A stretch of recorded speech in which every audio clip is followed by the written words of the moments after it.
On the Adder's Bite. By the way, that's Bruce Springsteen. Adam raised a Cain. That didn't come on accidentally.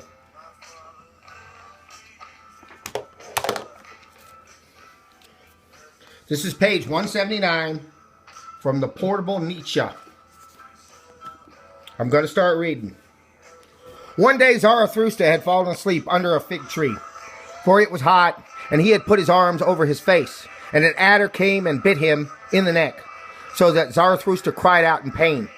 When he had taken his arm from his face, he looked at the snake, and it recognized the eyes of Zarathustra. Writhing awkwardly and wanting to get away, "Oh no," said Zarathustra, "as yet you have not accepted my thanks. You wake me in time. My way is still long. Your way is short."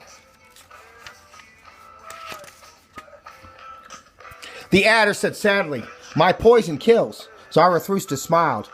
"When has a dragon ever died of the poison of a snake?" he said. "But take back your poison. You are not rich enough to give it to me." Then the adder fell around his neck a second time and licked his wound. When Zarathustra once related this to his disciples, they asked, "Oh, what, O Zarathustra, is the moral of your story?" Then Zarathustra answered thus, "The annihilator of morals, the good and just call me. My story is immoral. But if you have an enemy, do not requite him evil with good, for that would put him to shame. Rather prove that he has done you some good. And rather be angry and put to shame. And if you are cursed, I do not like it that you want to bless. Rather join in a little cursing. And if you have been done a great wrong, then quickly add 5 little ones.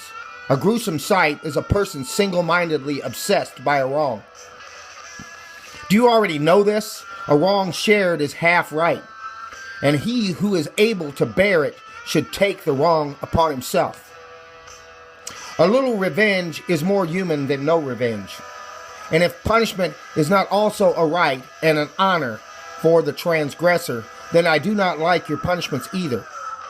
It is nobler to declare oneself wrong than to insist on being right, especially when one is right. Only one must be rich enough for that.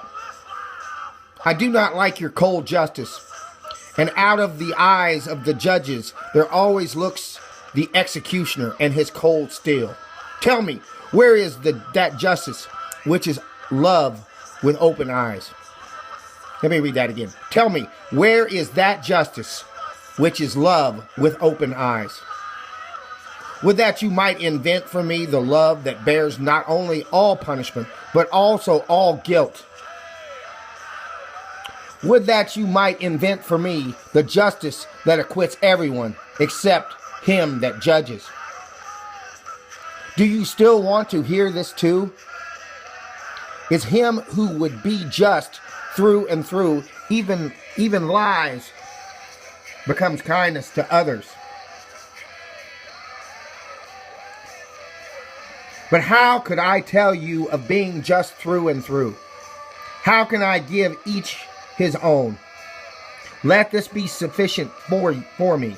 I give each my own. Finally, my brothers, beware of doing wrong to any hermit. How could a hermit forget? How could he repay? Like a deep well is a hermit. It is easy to throw in a stone. But if the stone sank to the bottom, tell me, who would get it out again? Beware of insulting the hermit. But if you have done so, well, then kill him too. Thus spake Zarathustra.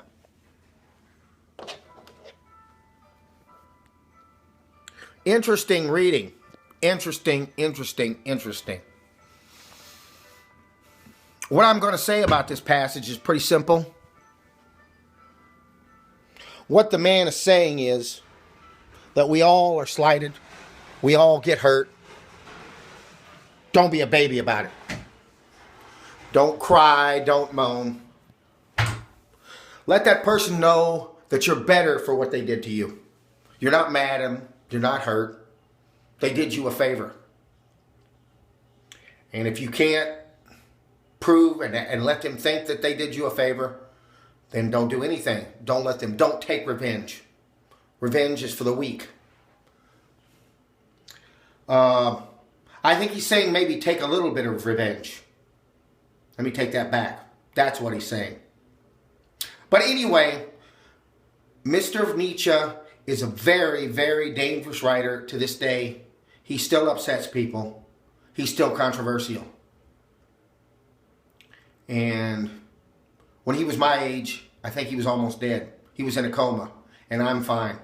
And I'm healthy. All right. Thus spake Zarathustra. Rate, comment, share. Peace.